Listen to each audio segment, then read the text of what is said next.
Hi everybody and welcome to Chalan, Washington. This is the Chalan Airport and this is a field scouting video for potentially a new episode of Nick on the Rock. So I'm talking directly to Brady Lawrence, the cameraman, and no backcountry Gary today. So this is a potential spot for us to film, Brady. For the rest of you, hope that you enjoy this short little video brainstorming ideas for potentially a show on something called the Great Terrace in central Washington. Okay, there's a cute little runway here in Chalan at the airport. Why am I shooting here? Well, there's a reason this is such a flat landscape. And the Columbia River is right off that way. And there are these beautiful knobs of very old bedrock in this area. So I think this is Apple Acres Road. And as we drive through Apple Acres Road to the north, we thread our way through some of these islands of bedrock. But the concept, Brady, is that there's this flat landscape, not just here at the airport, but there's a flat landscape that was once continuous all the way across what is today the Columbia River Valley. And the light is wrong. It's an overcast day, by the way. It's not the prettiest of days here in late April, but there are those beautiful milk duds across the way. And so a potential open to the show, a hook to the show, or maybe the first part of this episode is asking what in the Chalan area is evidence of an ice sheet being right here. One answer are those obvious glacial erratics, the milk duds, and beautiful shots, drone shots possibly about those field of milk duds. Another concept is we have bedrock knobs that are rounded, and we'll get a sense of that as we drive through this landscape and film a few places. You can even see, looking to the east, hopefully you can see that there's not only those erratic boulders, but kind of a streamlined or grooved look or fluted landscape. That sounds familiar from Anacortes. But the real episode guts is talking about these flats themselves are also a key set of landscapes that prove that we are near an ice sheet. And I think the flat landscape like this is overlooked by anybody walking around or driving around in the Chalan area here in north central Washington. Okay, Brady, sun's trying to come out. It's about noontime in late April. And I found this spot that, what's today's date? April 24th. So the idea is that we might be able to use this area, and workshopping ideas now for the episode. It's a great terrace episode, but how to portray it. And you were concerned, Brady, about did we have enough visual elements to make this work for you as well as the viewers? Well, I'd say that this area is quite special. Combination of wildflowers and, yes, incredible boulders. Each of these boulders was moved in here and dropped in here. And instead of just a field of boulders, there's a third dimension to it. There's a depth to this stack of boulders. So if I carefully zoom, Pateros is down there in the hole next to the Columbia River, but just beyond Pateros, halfway up, is the Great Terrace. And if I really try to zoom with my iPhone, you can see that there's a series of fruit trees, orchards, irrigated lands right on top of the Great Terrace. It makes a convenient flat. In fact, that's part of the nomenclature up here. People talk about this flat and that flat, and I was driving on Taylor Flat, and I went over to Howard Flats. So the flats are part of the Great Terrace story. So maybe, Brady, as I'm walking here and thinking, I'm guessing, I'm asking myself as I spin you guys around, Is this the opening of the episode where I say, this area was under ice? And what evidence in this landscape tells us that we were under ice? To the southeast, up on the Waterville Plateau and coming down on these slopes towards the Columbia River are these beautiful basaltic boulders, milk duds as I call them, deposited directly by the ice. But come on, man, we've already done that. We did that last fall with that Withrow Moraine show, the Waterville Plateau show. So that's already been done. This is not far away, but here we can see a grooved look. The ice sheet left marks on the bedrock. And with the right light, I think this has to be a late afternoon, early evening place. You're looking east right now, so we'd be bathing it with late day sun.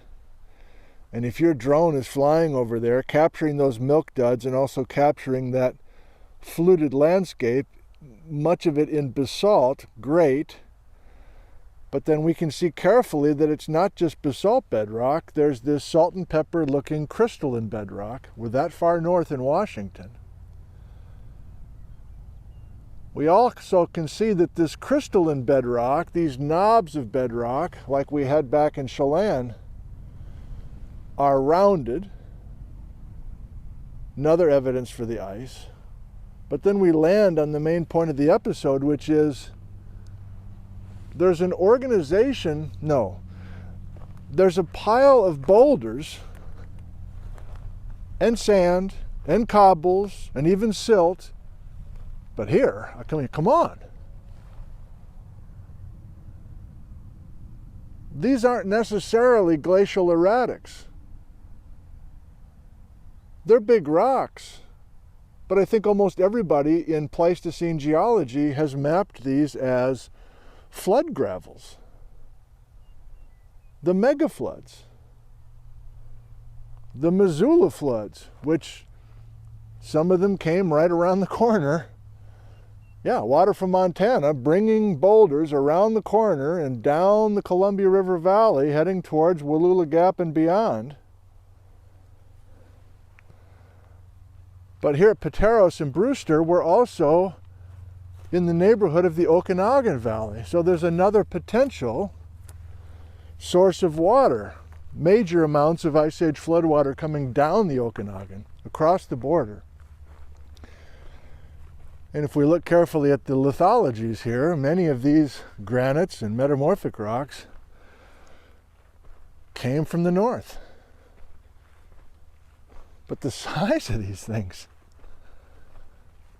is staggering, and we're right next to US 97. This is not some remote spot. So anybody who's driven US 97 here, and you recognize Pateros, you hang a left at Pateros and you head up towards the North Cross Highway, this is the geology where you're driving through, and these levels of the terraces make sense. So Brady, maybe this makes you feel a little better. Maybe working with a landscape like this, you don't have to feel like you have to work as hard to make an interesting episode with some visuals. If I can get you up here in the next 3 weeks, these flowers are going to be on display. The orchards are going to be starting to bloom a little bit. And it's a handsome time of the year to capture the great terrace in the Columbia River Valley.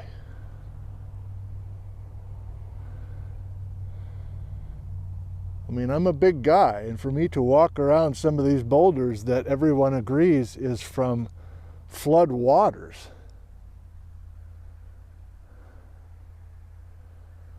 I don't know, maybe this isn't a great terrace show. Maybe this is just a flood boulder show. This is impressive.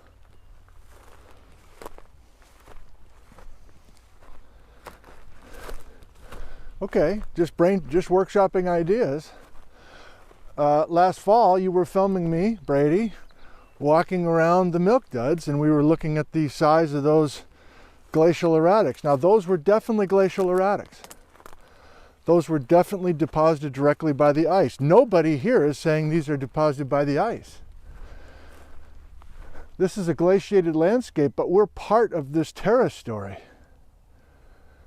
So how much, you love this question, how much force is necessary? How much energy is necessary? What speeds and depths of water are necessary to bring these boulders in? And they're all rounded. So these things are getting tumbled ass over tea kettle down the Columbia River Valley. Wow.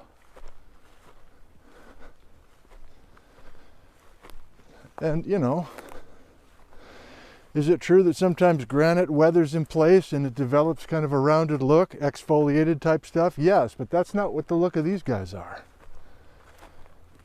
Everyone in geology agrees these are flood transported boulders that were tumbled in here. I'm not even sure. More ideas. The position of these boulders, most of them are granite. The position of these granite boulders are such that we're really not even talking about icebergs here.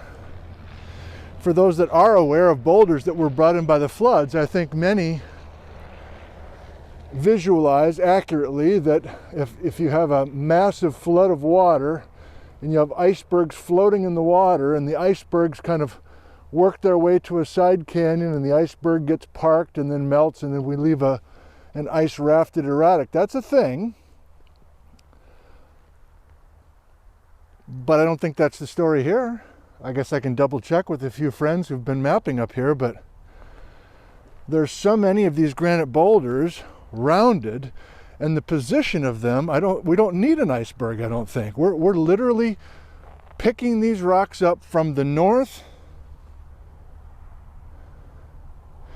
and rolling them down here.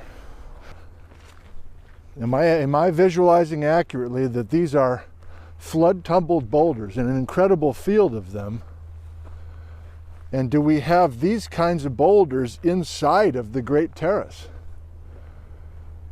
Or is this a much later story?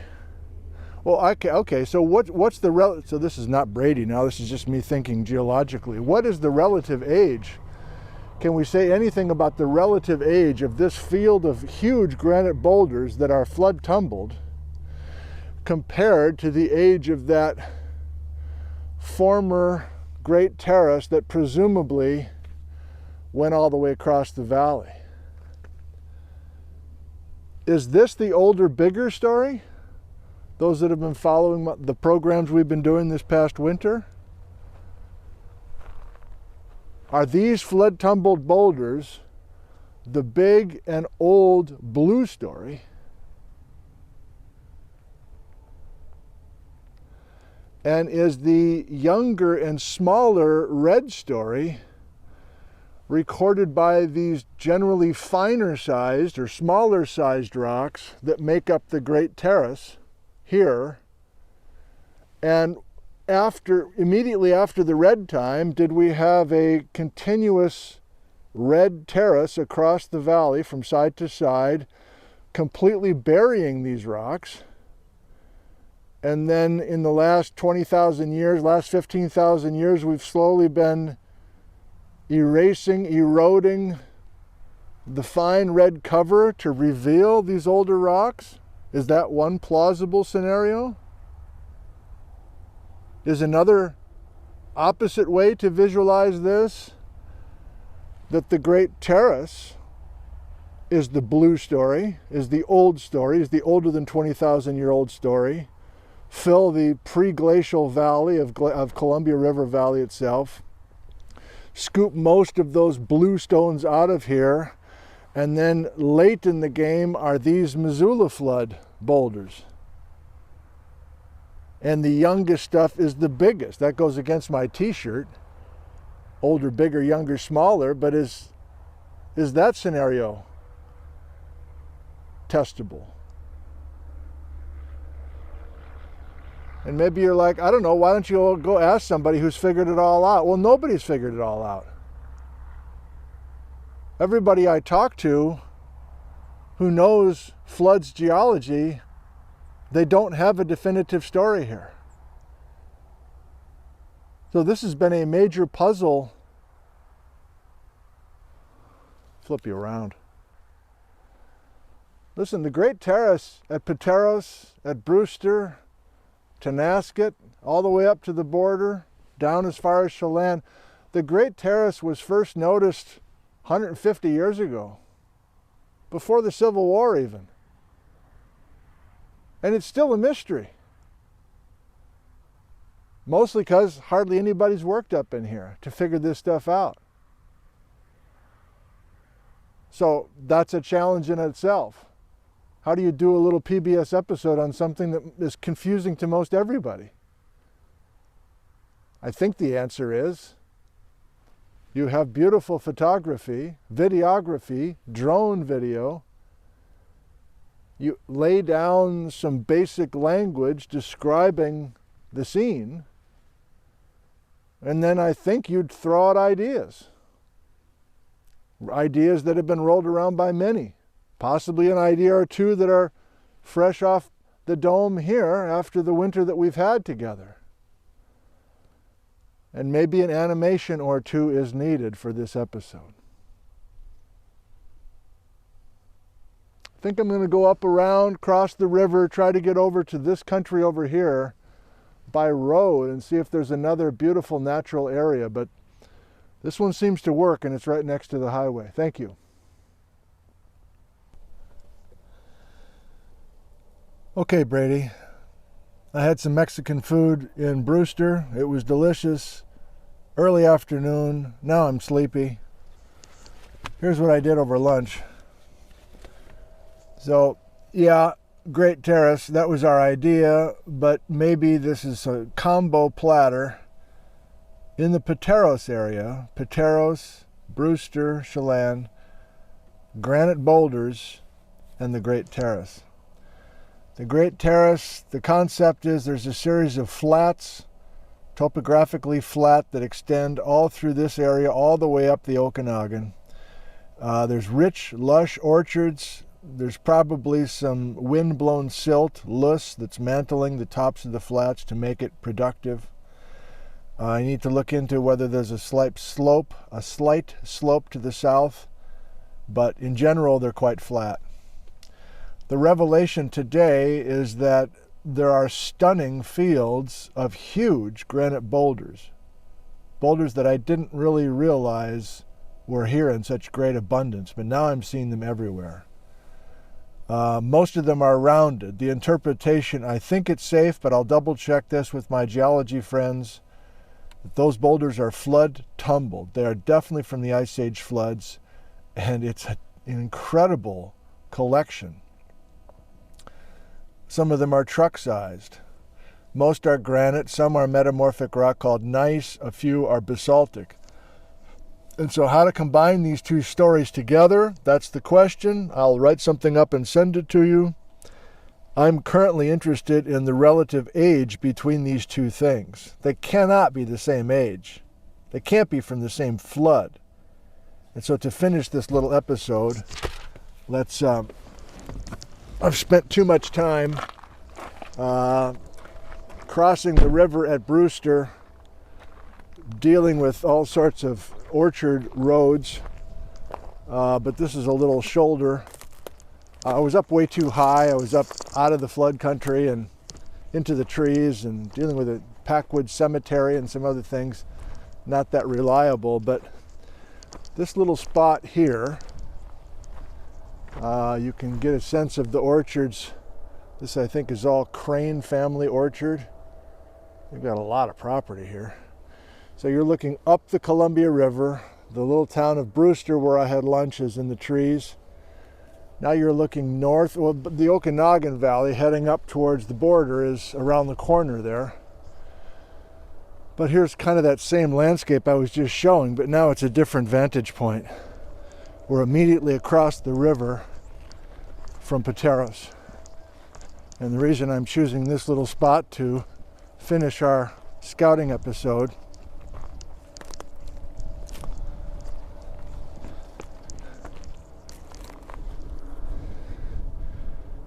is to show you what this great terrace looks like. So there's State Route 153 heading up the Methow. But here's maybe a better shot. I don't know if it's worth a half an hour of driving to cross the river and get over here, but if you like this shot, Brady, here's how almost artificial looking the Great Terrace is.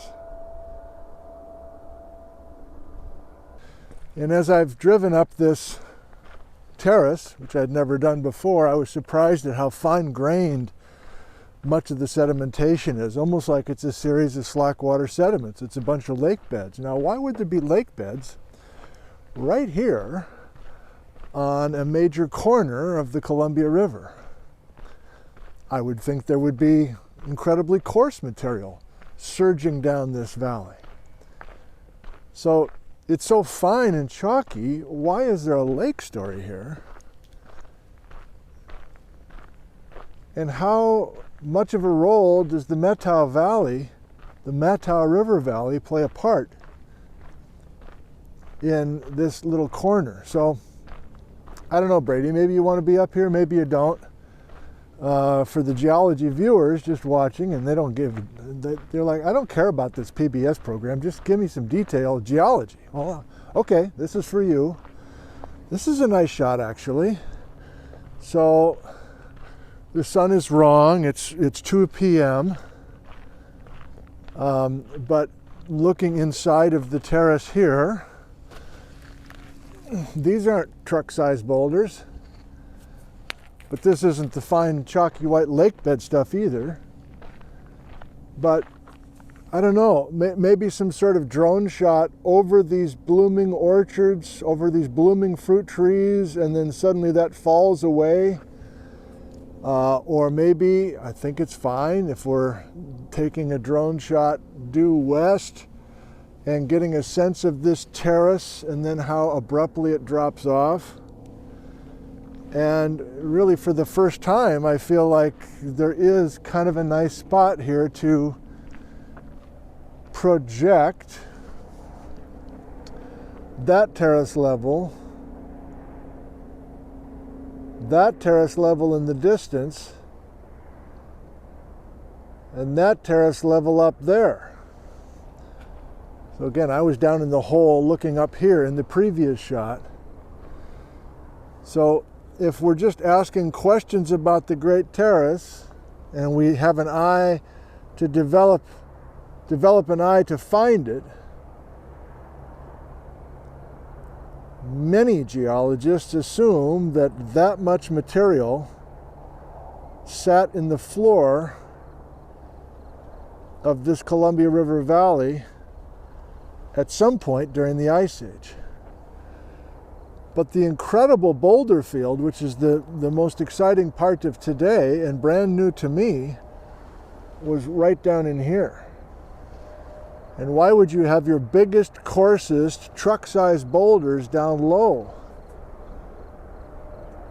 Is that because there was a major Missoula flood that came from Montana, came down the Columbia River Valley, and the Missoula flood continued down? That's the conventional story. And I think, therefore, the conventional story is that those incredible boulder fields, those truck-sized granites that are around it and clearly flood-tumbled, got dumped there as this Missoula water came around the horn, and now it's a straight shot south. Or, looking above the town of Pateros, this is a great shot to see that there's not just one terrace level, there's a series of terrace levels, and this is the Methow River coming out of the Cascades. The Methow River coming out of the Cascades and bringing sediment from the side. How much of this terrace story is coming from the side canyons? How much glacial ice is coming down the side canyons? Or a more radical question, how much iceberg flooding? How much outburst flooding is coming down the side canyons. Is it an accident that the biggest boulders by far in this area today is at the mouth of the Methow River? There are plenty of granites and metamorphics up the Methow, just like there are plenty of granites and metamorphics to the north. All right, I'll flip you around and say goodbye. So thanks everybody for your patience in watching today. This is obviously a new wrinkle to combine making geology videos for you all, as well as double dipping and trying to think about potential PBS episodes. Still not sure we're doing it, to be honest, but the landscapes are unique enough in this Pateros area to try to work up something. And if you have some detailed knowledge about the Ice Age floods or the ice sheet geology or any kind of Pleistocene history in this area that I'm covering today, and you want to add some information down below, or you want to send me an email, I'd be happy to hear from you. It may be as early as next week that I get Brady up here and we try to do this thing, but who knows? So, spinning around a little do-si-do to say thank you, I love you, and goodbye from Pateros, Washington, USA.